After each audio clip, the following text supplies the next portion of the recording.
نو موږ بحث وکړو په هایرینګ پروسس باندې. اوس د هغې نه بعد چې زموږ سره کوم دی لرې کومه بیا زموږ سره چې دی هغه دی انبورډینګ. انبورډینګ څه ته ویلی کېږي؟ انبورډینګ هغه یو پروسس دی چې کله امپلویر ولګېدو هغه یو کس بیکګراؤنډ چیک وشو او ډیسیژن یې واخیستو مینجمنټ والا چې بس دا کس اوس موږ هایر کوو. کله چې دا کس موږ هایر کوو نو دا کس د دې انبورډینګ د پروسس مطلب دا چې دا کینډیډیټ چې کوم و دا یو ټرسټډ امپلوی ته کنورټ شي. مطلب دا دی چې دا نوی کینډیډیټ چې و دا سلیکټ شو او دی به اوس زموږ سره ښه باقاعده ټرسټډ امپلوی شي او د ده به زموږ ارګنایزیشن دننه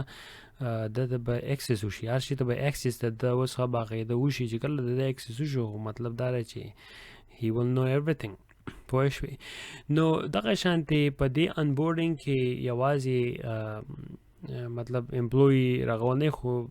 ورسره موږ هم دا کار کوو چې میک شور کوو چې د NDA ساین کړي د نانډسکلوزر اګریمنټ که نه. په دې باندې موږ بحث وکړو مخې ته، نو تاسو ته به خیر باغې بحث ما کړی دی. نو دی به ښه باقاعده دا کمپني چې دا دی به ولګي چې د امپلویر چې دی ساین کړي دا NDA او دی پوه شي چې په دې NDA نانډسکلوزر اګریمنټ کې د دې اګریمنټ زموږ د کمپنۍ څه و او ښه باقاعده چې دا امپلویر چې دی د پوه شي. ځکه چې سبا ورځې که سیچل کېږي نو کمپنۍ به بیا دا NDA استعمالوي، نو کمپنۍ ځان هم بچ کوي او د دې چې کوم پراډکټس دي یا د دې کوم پراپرټي چې د کومه ده هغه په دې باندې بچ کولی شي. بیا د هغې نه بعد زموږ سره راځي دا کوټ مار هغسې دی شنهارشنن. د ټول نه مخکې خو داسې ده چې کله چې هم امپلوی زموږ سره نوی امپلوی هایر شو هغه راغی او زموږ کار شروع کړو زموږ په کمپنۍ کې، نو دی به بیا موږ به ورته د اویرنس ټریننګ ورکړو. د ټریننګ به دی وکړي، دی به اټینډ کړي آل سیکیورټي ریکوایر ټریننګ چې کومي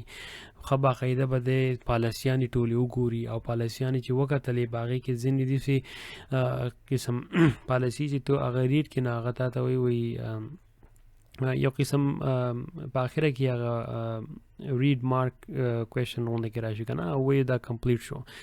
نو هغه په ډیجیټل تھرو کې موږ په کمپنیانو کې زموږ سره بیا سافټویر یې په هغې سافټویرو کې دننه دا پالیسي موږ ور واچو هغه چې دا کم کس نوی کینډیډیټ راشي دی وګوري انبورډینګ پروسس کې، نو دی هغه پالیسي چې دا ښه باقاعده ریډ کې موږ ته پته ولګي د څومره ټایم واخیستو په دې پالیسۍ باندې او په آخره کې دا ایکسپټ کو چې د هر څه چې په دې پالیسۍ کې لیکلی شي دی ورسره اګري شو. ځکه چې ټرم او کنډیشن مونږ کې کنه اوس که فیسبوک وایي تاسو مونږ انفارمیشن داسې یو ځای ته وړو بل ځای ته وړو کله چې تاسو اکاونټ راغوي نو تاسو ته وایي تاسو ایکسپټ کوئ، که تاسو ایکسپټ نه کو نو تاسو له بیا اکاونټ نه درکوي. دغه شان دې کمپنۍ خپلې جدا پالیسیانې د به اپس دا کس به ایکسپټ کوي اور که دا ایکسپټ نه کو ډیکلاین کو نان ډسکلوزر اګریمنټ ډیکلاین کو دی بیا جاب مولا نه ورکوي. نو دغه شان دی بیا د امپلویر لا موږ له پکار دي چې اپروپریټ کم یو آیډنټیفیکیشن بیجونه چې دی یا کی شو یا ایکسس شو چې هر هغه شی له موږ ایکسس ورکو چې د رول کم اساین شوی دی چې د رول د کم ځای کې ډیوټي ده باغ ډیوټي باندې دی ولګي. دغه شان دی موږ ولا بیا هم د آی ټي په ډپارټمنټ کې کم چې نیسیسرلی کم چې ضرورت اکاؤنٹس دي هغه والا موږ ورکړو دي نوي امپلوی لا او نوی پاسورډ ولا ورکو یا داسې زاړه پاسورډ چې د دې ختمې شي یا کانټراکټ و دا کس ته کانټراکټ نه فول ټایم امپلوی شو نو هم به ښه باقاعده د انبورډینګ پروسس ته راځي. ځکه چې د کانټراکټر لپاره زموږ سره انبورډینګ پروسس نه په کمپنۍ کې صرف هغه چې کم یو کس فول ټایم یا ټمپرري هایر کېږي موسټلی د هغه لپاره وي، خو د کانټراکټر چې هغه خو د بلې کمپنۍ د تھرو نه راغلی نو هغه انبورډینګ پروسس چې کمي پروسس یا د بلې کمپنۍ سره نو زموږ سره نه. نو دغه شانتې دا انبورډینګ پروسس چې دی دا ښکلی زبردست یو ایزي غوندې کې پروسس دی خو ډېر زیات یو لازمي پروسس دی چې دا باقاعده دا کمپنۍ چې دا یې وکړو. که دې کمپنۍ دا انبورډینګ پروسس ونه کړو او د فیل شو نو مخکې ته دې ته ډېر زیات نقصان رسي او د هغې نقصان ته رسولو لپاره دا انبورډینګ پروسس چې دی د دې ښه لازمي پکار دی چې وشي. د دې لپاره یو قسم پروسس میلاویږي ایون که آنلاین تاسو وګورئ ایز ا مینیجر ښه باقاعده هغه ریډ کوي وایي ګورئ چې څه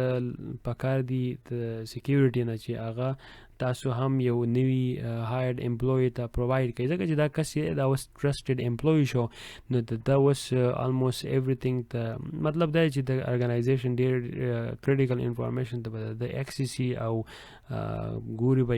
د هغې نه ښه خبره دا چې دا کس دا نوی امپلوی چې دی د سیکیورټي پالیسي پروسیجرز او سټینډرډز نه او د دې کوم زمونږ چې کوم انټرنل یونده کې پالیسیان د دې نه ښه باقاعده دی آګاهي مطلب دا دی چې اویر وي. د دې نه بعد به انشاءالله موږ په ټرمینیشن باندې بحث کوو.